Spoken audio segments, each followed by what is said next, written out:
Donc bonjour à tous, bienvenue donc à ce webinaire qui est réalisé dans le cadre du projet CASDAR ASEC. Et donc aujourd'hui, je laisse la parole à Vers de Terre Production pour nous présenter un outil autour de la réalisation de portraits de ferme. Voilà, je vous laisse vous présenter et puis la parole. Merci Catherine. Clotilde Clouet. Donc, je suis chargée chez Vers de Terre Production du suivi, notamment des projets étudiants, en étant responsable des liens avec l'enseignement agricole. Et là, l'idée, c'est de vous montrer cette méthodologie pour apprendre par l'expérience. Oui, ben oui, donc je vais continuer la présentation. Donc Vincent Levavasseur, directeur de Vers de Terre Production. Euh, donc ce projet de réalisation de portrait de ferme, il s'inscrit dans une démarche assez moyen et long terme de développement de l'agroécologie, mais qui s'applique à l'agriculture aussi en général. Ce que a fait Vers de Terre Production, bah, c'est beaucoup de sensibilisation avec une chaîne YouTube qui maintenant dépasse 15 millions de vues, qui permet de rendre accessible au plus grand nombre tout ce qui a été fait en termes de formation, des retours d'expérience, des portraits de ferme, des événements. Je fais aussi donc de la formation en tant qu'organisme de formation.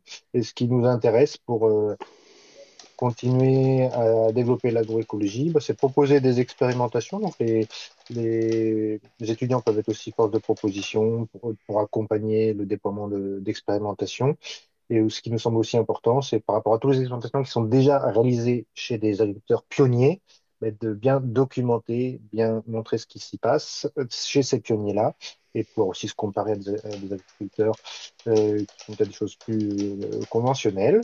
Et c'est dans ce cadre-là qu'on propose donc d'accélérer la réalisation de portraits de ferme en s'appuyant sur les étudiants pour mieux comprendre ce qui se passe chez les agriculteurs innovateurs, champions, pionniers, on peut les appeler de différentes manières, de manière à faire un peu boule de neige en disant bah, si mon voisin a réussi à implanter des gros couverts végétaux, à réduire son travail du sol, à moduler ses doses phyto, et que c'est vraiment à côté de chez moi, peut-être que ça va pouvoir m'inspirer pour moi-même, changer mes pratiques. Mais pour ça, on a aussi besoin de documenter, notamment, par exemple, la partie un peu économie.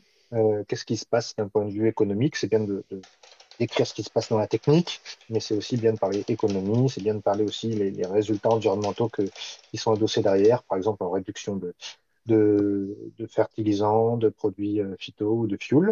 Et c'est l'approche qu'on va un peu vous présenter aujourd'hui.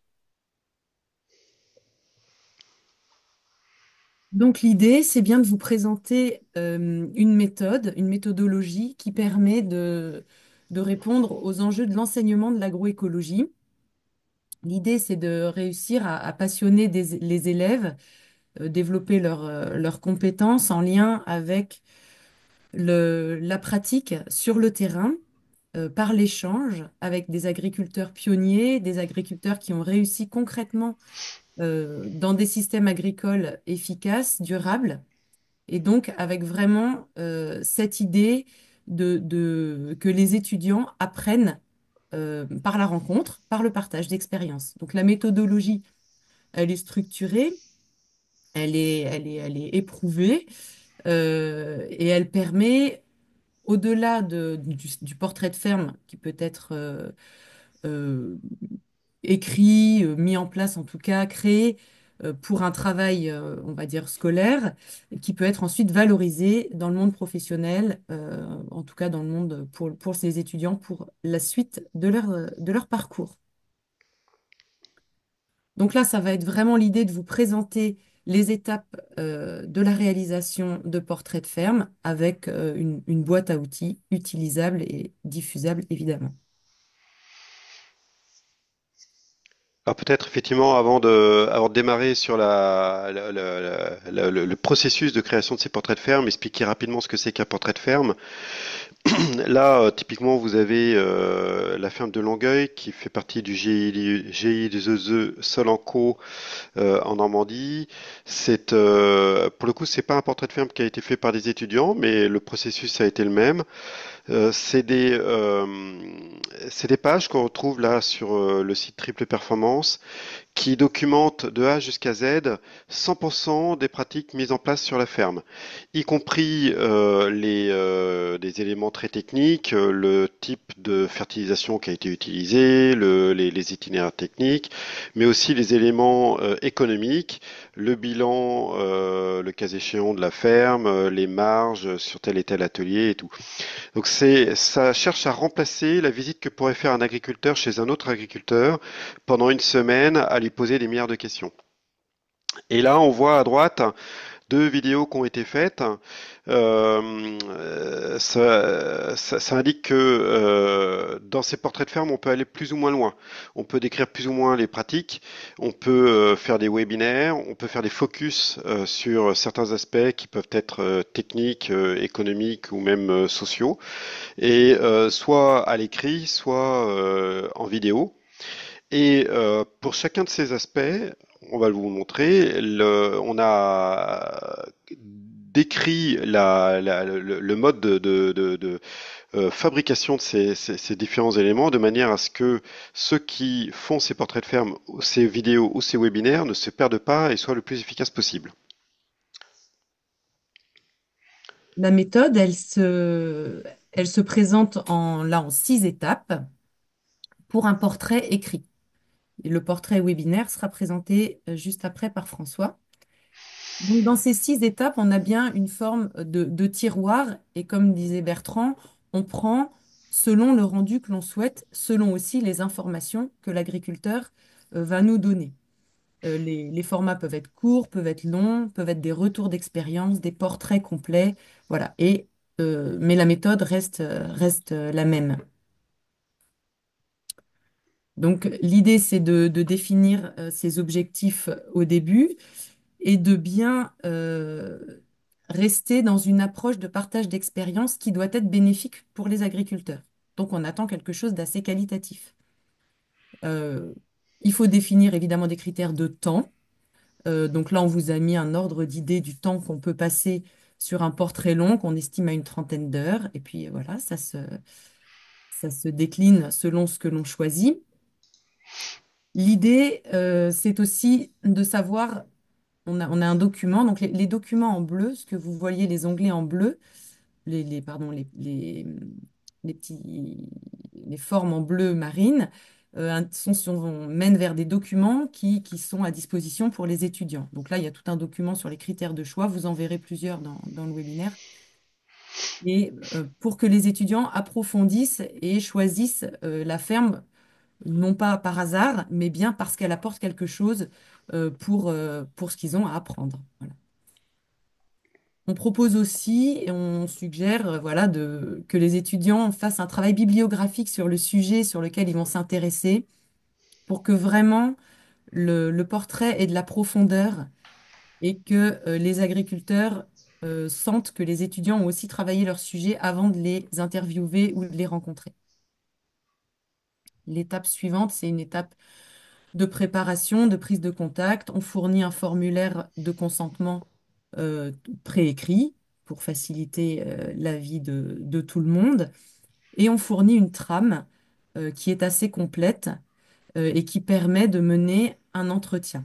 Cette trame, on propose qu'elle soit pré-remplie par l'agriculteur, là encore pour bon, à la fois gagner du temps sans doute, mais aussi enrichir le propos, enrichir le résultat pour avoir une collecte d'informations la plus complète possible, même si il arrive que les agriculteurs ne donnent pas leurs chiffres économiques ou ne... Voilà, selon ce qu'ils souhaitent partager, évidemment.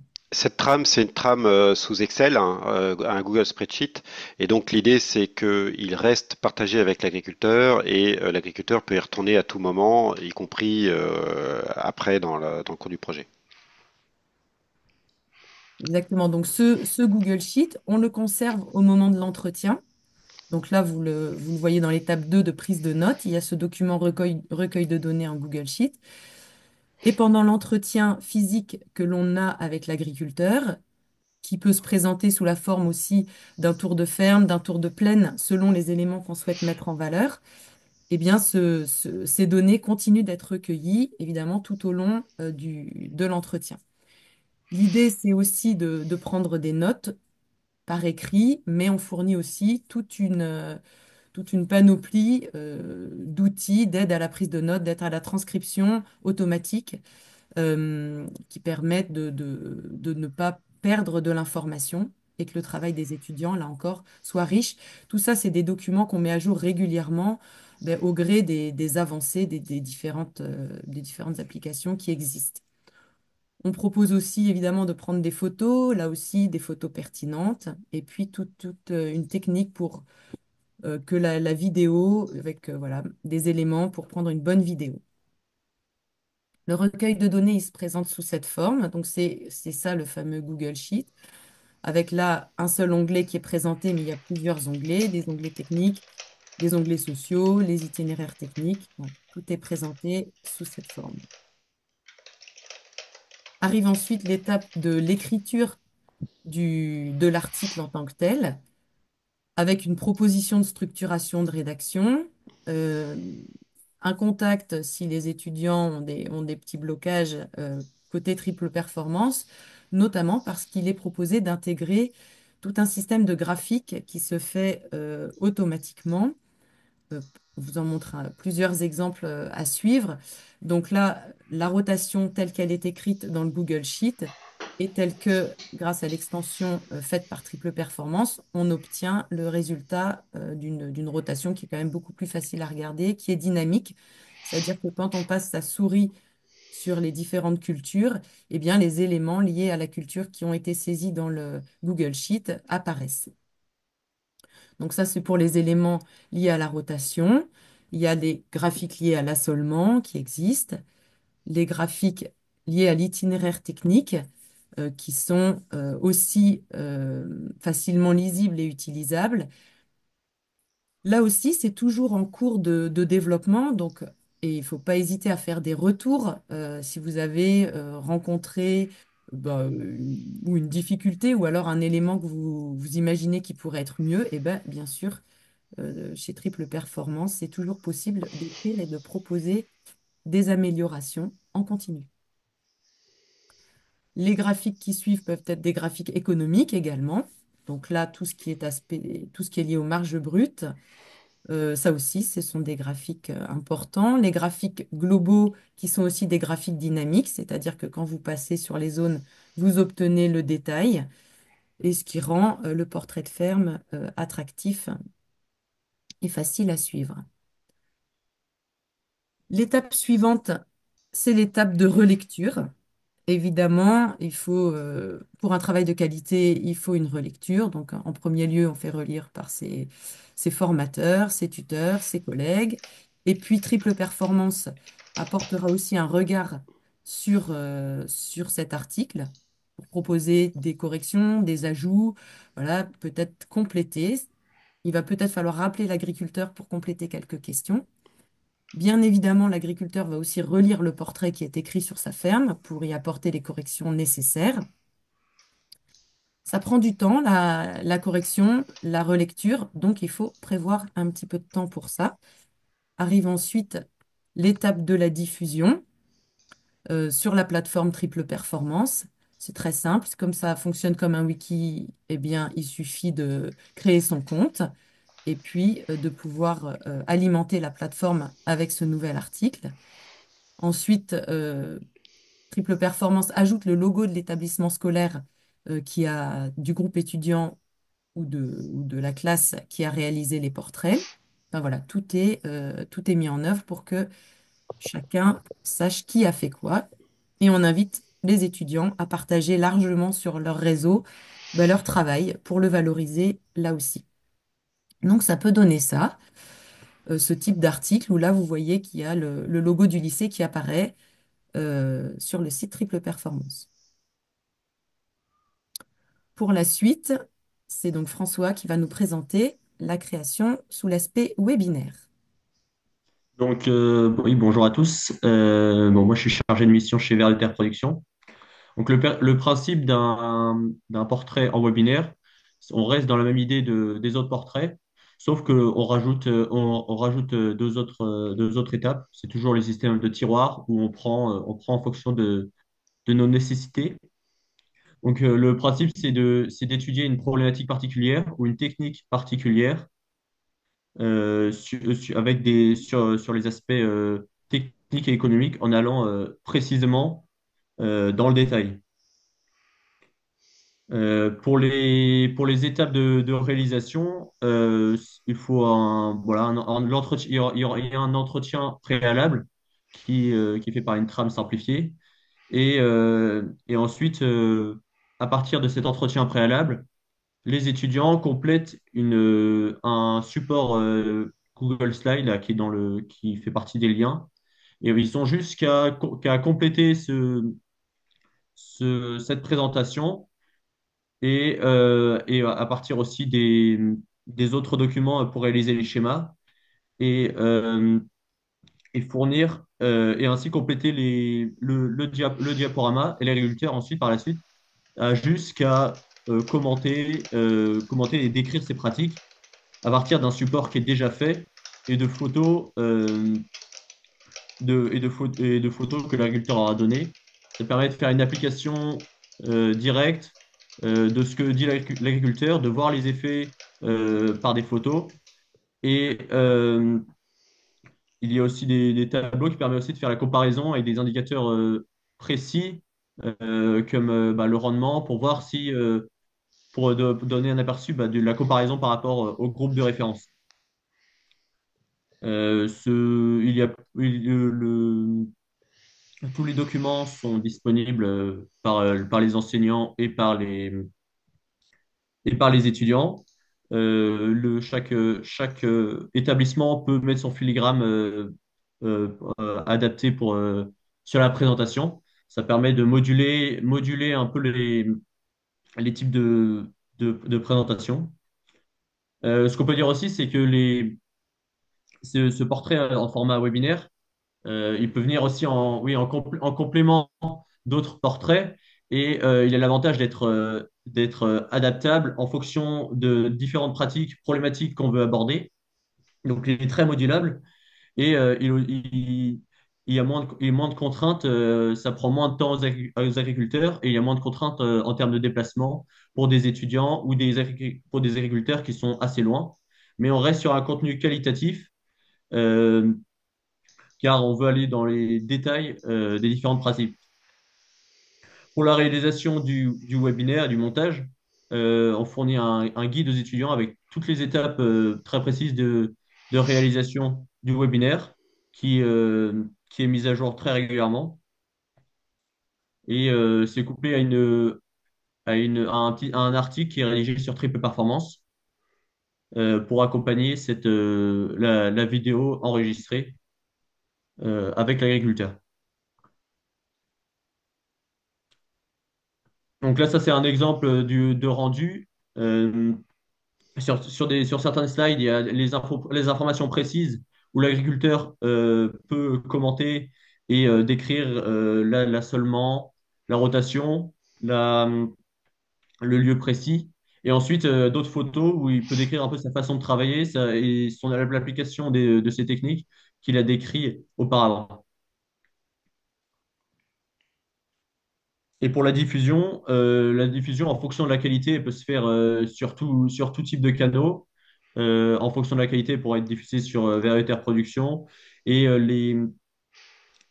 l'issue de la présentation, il y a les logos il y a un emplacement pour mettre les logos des différentes écoles pour permettre de mettre en avant aussi les étudiants et les écoles qui ont réalisé ce portrait.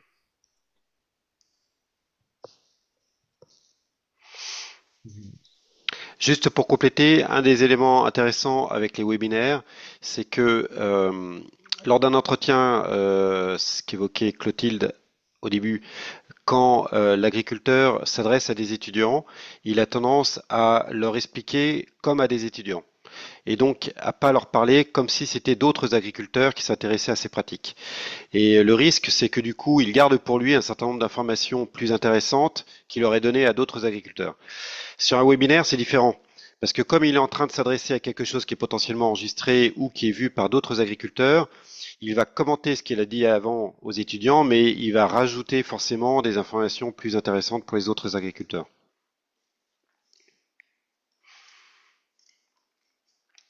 Eh ben, tu peux continuer, Bertrand, on te laisse la parole.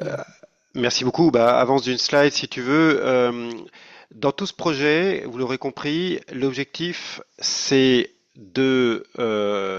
d'augmenter la quantité de connaissances disponibles pour les agriculteurs en faisant gagner le plus de temps d'une part aux agriculteurs eux-mêmes et à ceux qui vont rédiger ces retours d'expérience, ces portraits de ferme, mettre en œuvre ces webinaires.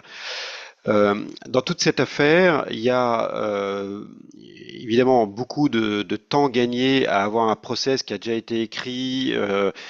Typiquement, on a vu, nous, avec les étudiants, un des endroits où ils peuvent perdre beaucoup de temps, c'est sur la prise de rendez-vous avec les agriculteurs.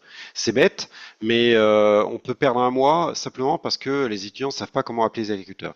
Donc, dans le process, on a travaillé là-dessus pour leur faire gagner du temps.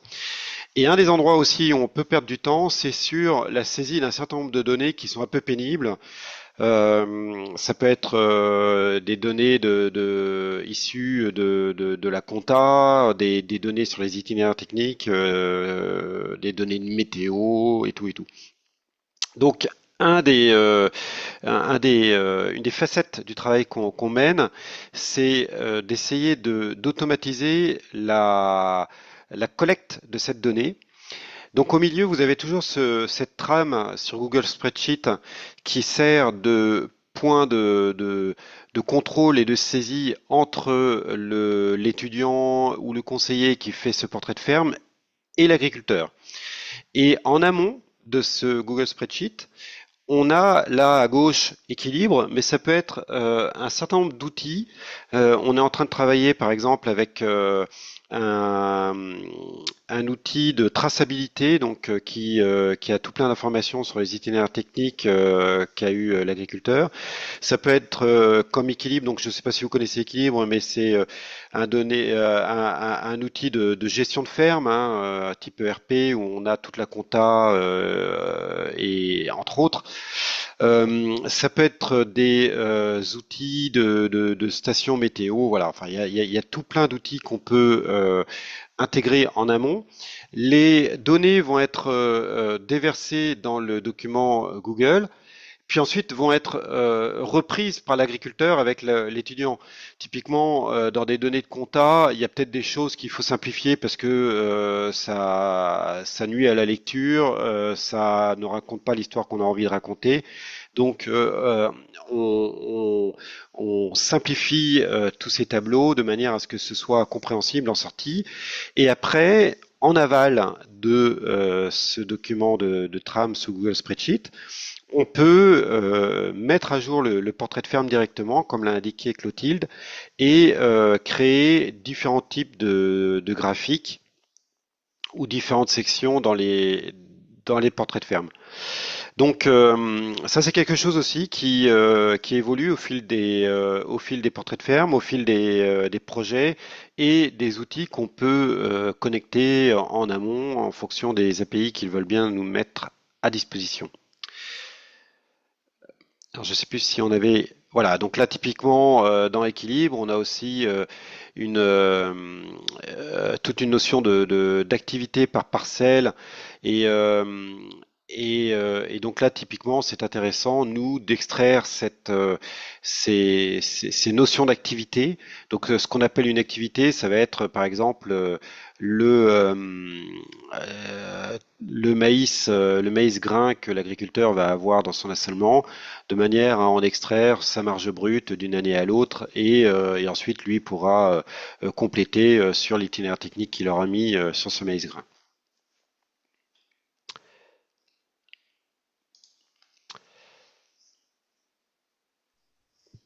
Voilà pour Voilà. la présentation un peu générale de la méthodologie. Eh bien, on est tout disposé à entendre les questions qu'il pourrait y avoir. Karine, peut-être que tu as des questions?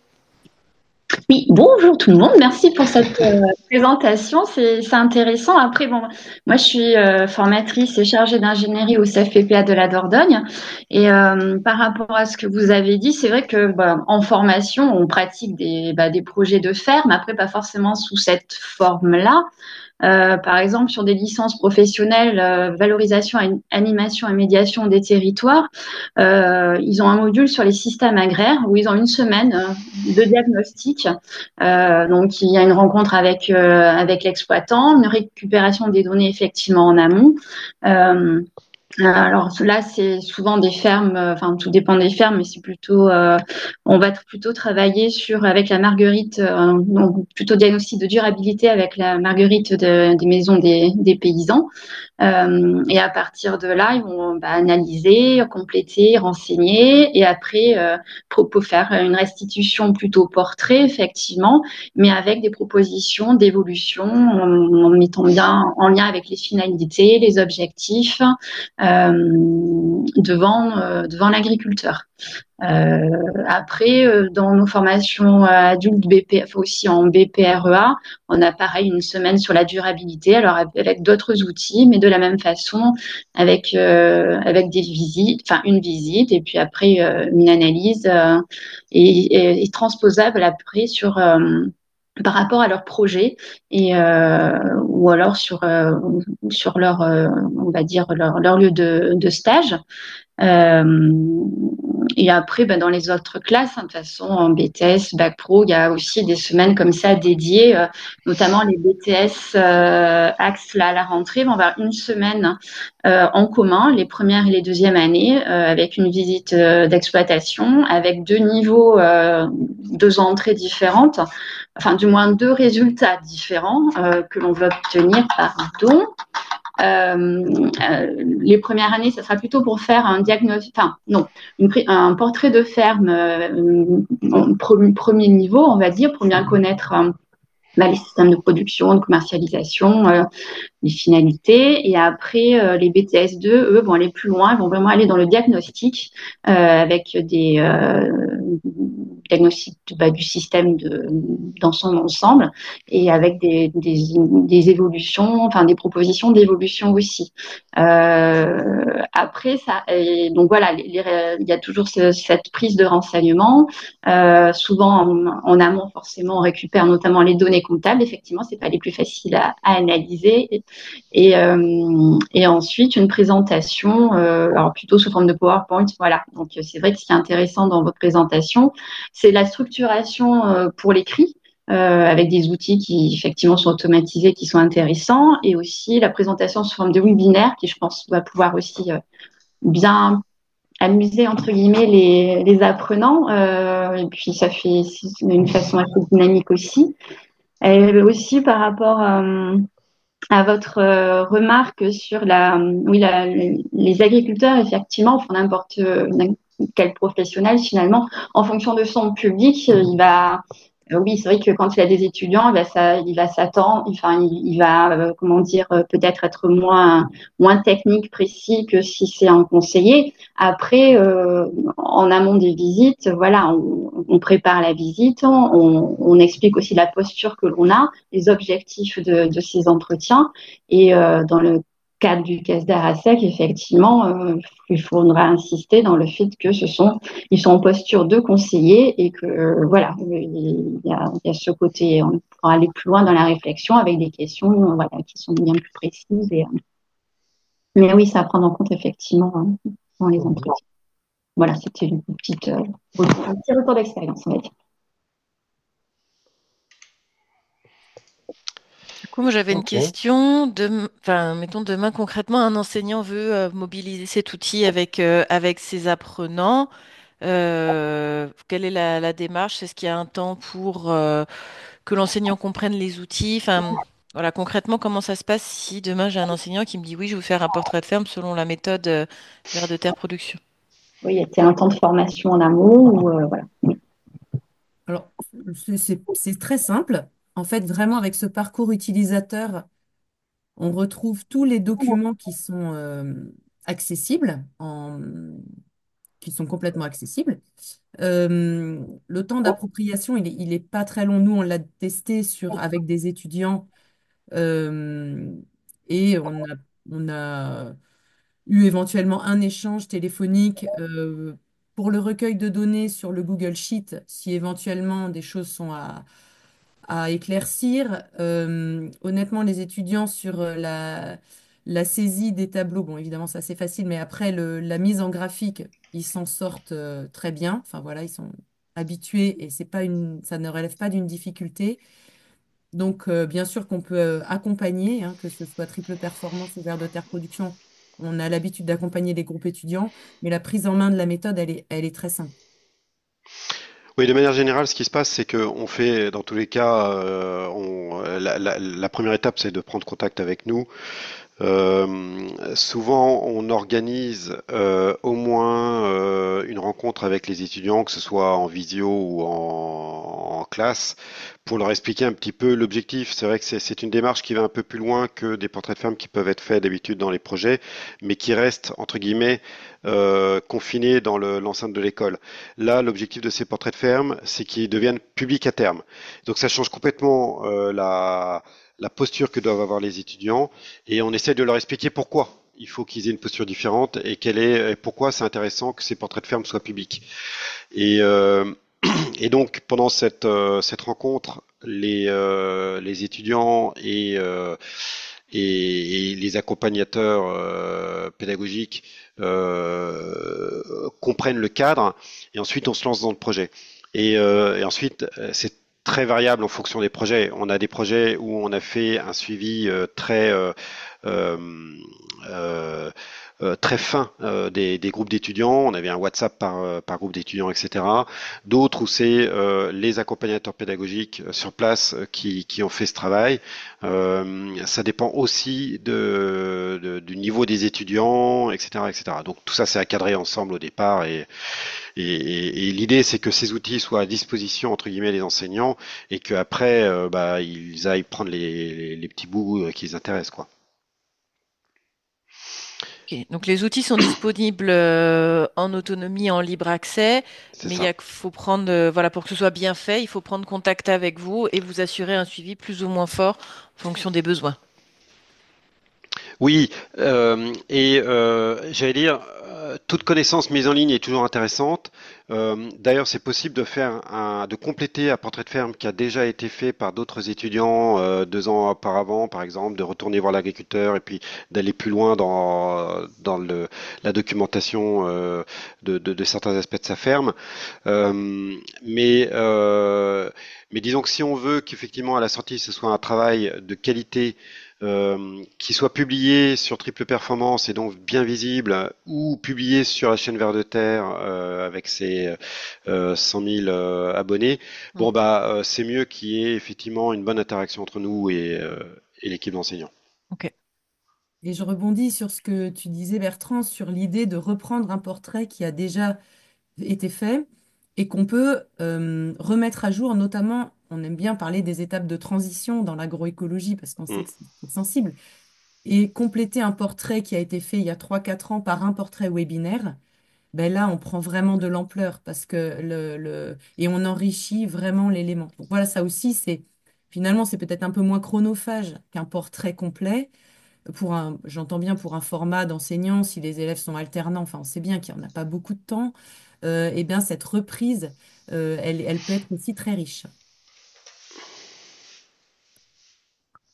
Ok. Est-ce que il y a c'est peut-être pas joli, mais il y a des critères dans le choix des agriculteurs qui vont faire l'objet d'un portrait de ferme? Non. Tout agriculteur peut faire l'objet d'un portrait de ferme. Oui, pour 2 raisons. La première, c'est que en fait,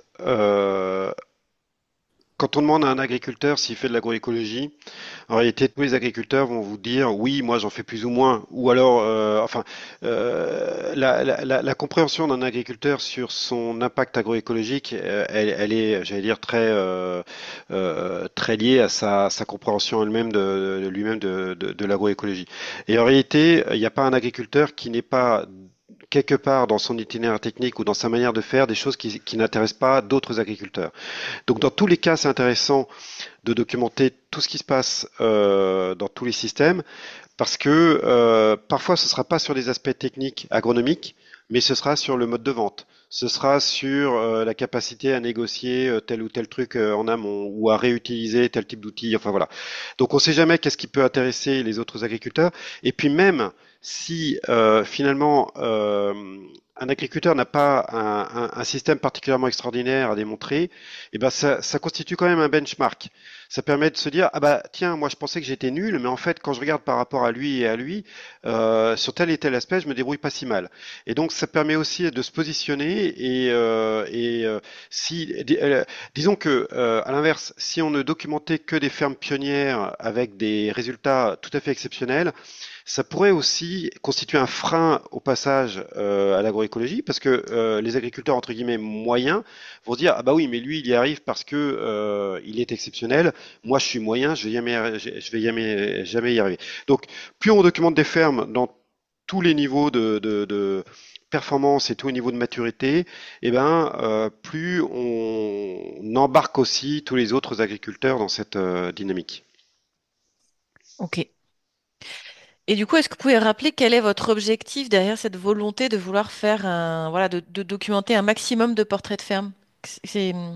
Enfin, Qu'est-ce- l'objectif, c'est quand même oui, d'aider à montrer que c'est possible, montrer que je disais un peu au démarrage, montrer que que un certain nombre de personnes ont déjà des résultats significatifs, tangibles, et on sait comprendre d'où est-ce qu'ils viennent ces résultats, comment est-ce qu'ils sont réellement atteints, et en ayant bien compris que c'est possible que le voisin y arrive parce qu'il a ça, et le résultat qu'il a effectivement, c'est tel rendement, tel niveau de charge, tel gain, que ça peut donner envie d'avancer. Donc c'est pour ça que on essaye de faire ça, c'est parce qu'on pense que les agriculteurs vont beaucoup s'inspirer de leurs voisins et pour développer des choses, et que on pense que les voisins ont déjà des choses intéressantes à montrer, à partager. Voilà ce que disait un peu Bertrand, c'est qu'on ne sait pas a priori forcément qui est réellement pionnier ou pas. La question de qui est pionnier, qui ne l'est pas, se fait plutôt à la fin du travail qu'en amont. Du coup, c'est difficile de mettre des critères au démarrage. Ok. Et du coup, là, dans le cadre du projet ASEC, il y a des financements, donc je ne me fais pas trop de soucis. En revanche, si l'année prochaine, je veux mobiliser d'autres établissements d'enseignement agricole qui ne sont pas dans le cadre d'un projet, est-ce que, il y a, enfin, il y Nous, a on un continuera financement à prévoir? nous, on continue d'essayer d'aider ça au maximum parce qu'on trouve que c'est stratégique et on trouve que c'est un bon rapport coût-bénéfice, hein, en termes du temps passé. Nous, on peut essayer d'accompagner ici et là enfin, des groupes. On pense que aussi, on va continuer à alimenter avec des bonnes vidéos, vraiment une boîte à outils un peu le plus possible clé en main, et que derrière, il y a toujours la possibilité d'échanger, de partager, de poser des questions. Voilà. Donc, oui, l'objectif, c'est de toucher très large, au-delà d'un projet euh, précis, c'est de faire quelque chose qui dépasse le cadre d'un projet, qui permette réellement le déploiement de cette réalisation de portrait de ferme à vraiment à une échelle significative. Nous, ce qu'on imagine, c'est plusieurs milliers de portraits de ferme qui peuvent être réalisés chaque année à terme, si on arrive à engager, par exemple, 1% des étudiants. C'est pas, c'est beaucoup et pas beaucoup. Bah, ça peut faire, et ça peut faire un peu une bascule parce que si déjà on est capable d'identifier dans chaque département, une de ferme, et pionnier, enfin, qu'on des bons résultats et qui fonctionnent bien, on pense que ça peut aider à faire boule de neige. Et c'est ce qui a pas mal marché un peu en retour d'expérience avec le réseau maraîchage Soligan, où il y a quand même beaucoup d'engouement parce que les gens ont vu qu'il y avait une transparence sur des portraits de ferme, etc. Après, c'est pas forcément les mêmes dynamiques et les mêmes facilité de transition entre du maraîchage et de la grande culture et de l'élevage. C'est très bien que c'est des mondes ont des contraintes très diverses et très spécifiques. Mais que malgré tout, ce besoin de palper un petit peu qu'est-ce qui fait qu'une ferme fonctionne ou ne fonctionne pas, et qu'est-ce qui fait une ferme va mieux fonctionner qu'une autre, C'est un enjeu fondamental pour l'étudiant, pour le jeune qui veut progresser, quoi. Et puis, ce qu'on constate, c'est que le réseau de l'enseignement agricole connaît les fermes sur les territoires. Ça, c'est une certitude.